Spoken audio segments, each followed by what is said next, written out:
We fell into a really unique niche 10 years ago that's carrying through today.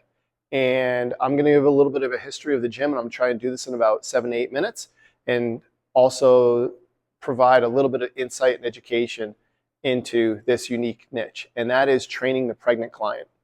So when we were opening 10 years ago in 2015, we were Worcester Kettlebell Club, and the whole point then was to teach people the proper skills for hardstyle kettlebell training as influenced by Pavel Tsatsouline, Dan John, RKC, Strong First.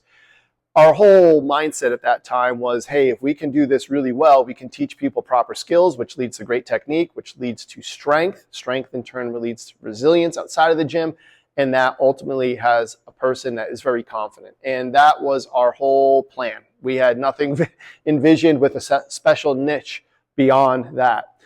What happened that kind of changed our course a little bit and provided us with this unique opportunity was that our longest tenured member, Alicia, became pregnant. And in through the door walked a member named Natalie, and was also pregnant and wanted to start training because she knew she was pregnant and understood the benefits of strength training back then to get through pregnancy and have a successful labor and recover from postpartum. And then my wife got pregnant. So these three, Natalie, Alicia, and my wife Liz, became this team plus one. They were training themselves plus one.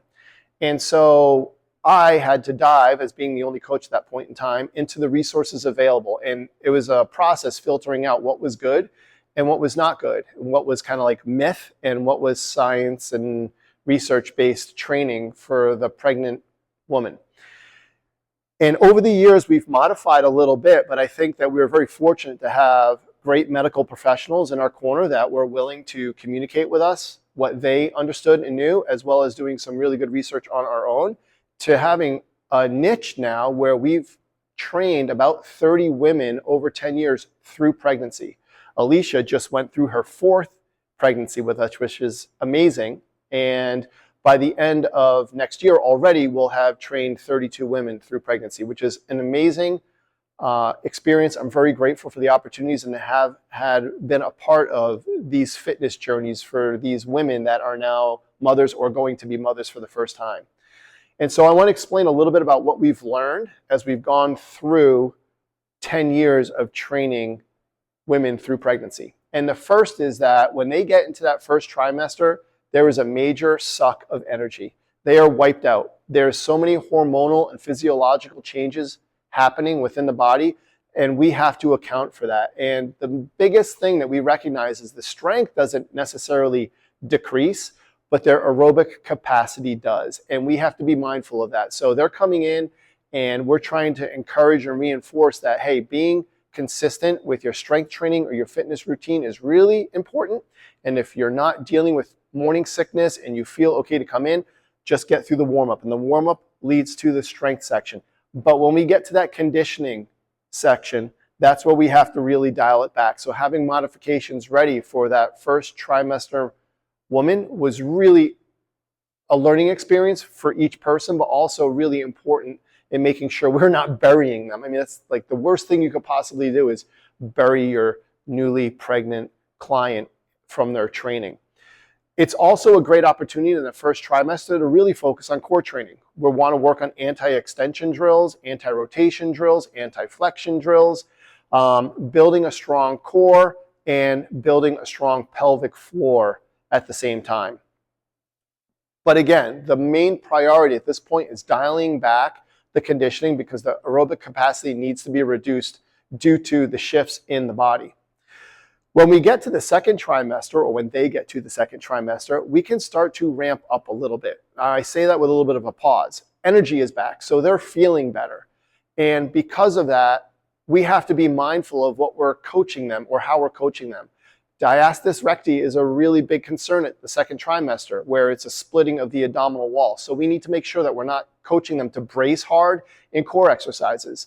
It's mild tension, and so some things can be pulled back a little bit. However, modifications are hit or miss depending on the person that is in front of you. We've found some women that right when they hit the second trimester, maybe deadlifts don't feel any good anymore, and so we're transitioning more to squats. Or if we can still, they can still handle unilateral lower body exercises like step ups, split squats, reverse lunges, sled work. We can still incorporate that. Some cannot. So we have to have those conversations at that point in time in the second trimester, what feels comfortable, what doesn't, and adjust based on needs and how they're feeling.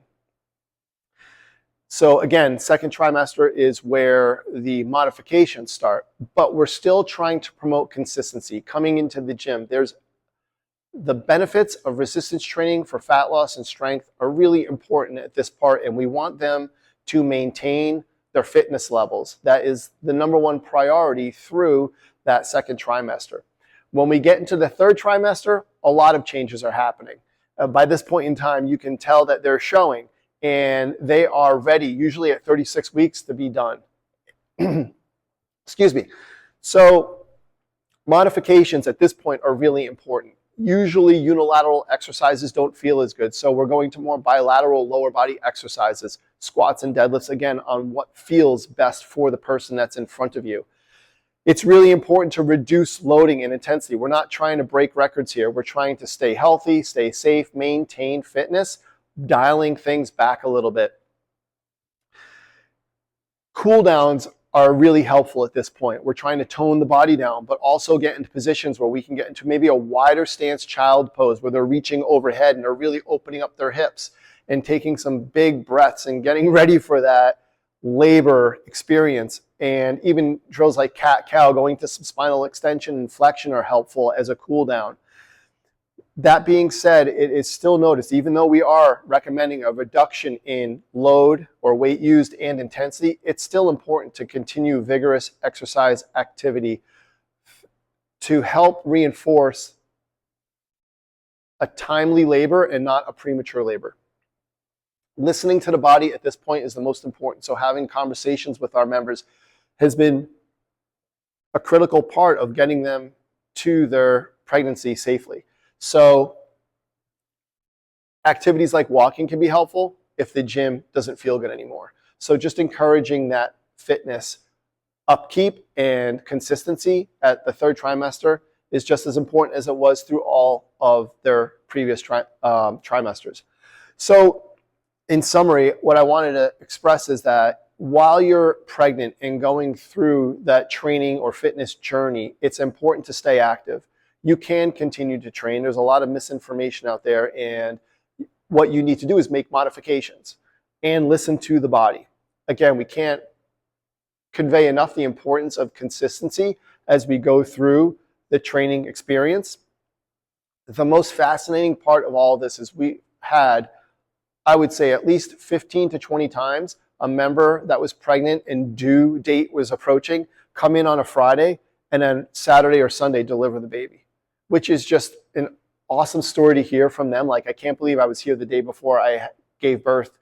And the opportunity to work with members through 1, 2, 3, and 4 pregnancies has been amazing. And we're incredibly grateful for that. So I just wanted to share that this was a niche that we totally did not prepare to be involved with when we first opened the gym, but it might be the most rewarding group and opportunity that we've had since opening up the gym, in that every year for 10 years, we've helped 3 to 4 women train through pregnancies. And just wanted to share that with you today. I hope you found this helpful. If you've been considering training through pregnancy or are on the fence, and if you have any questions, please reach out to us. If we're not the gym for you, we can help you find the medical professionals that can help you and guide you through a very successful and strong pregnancy.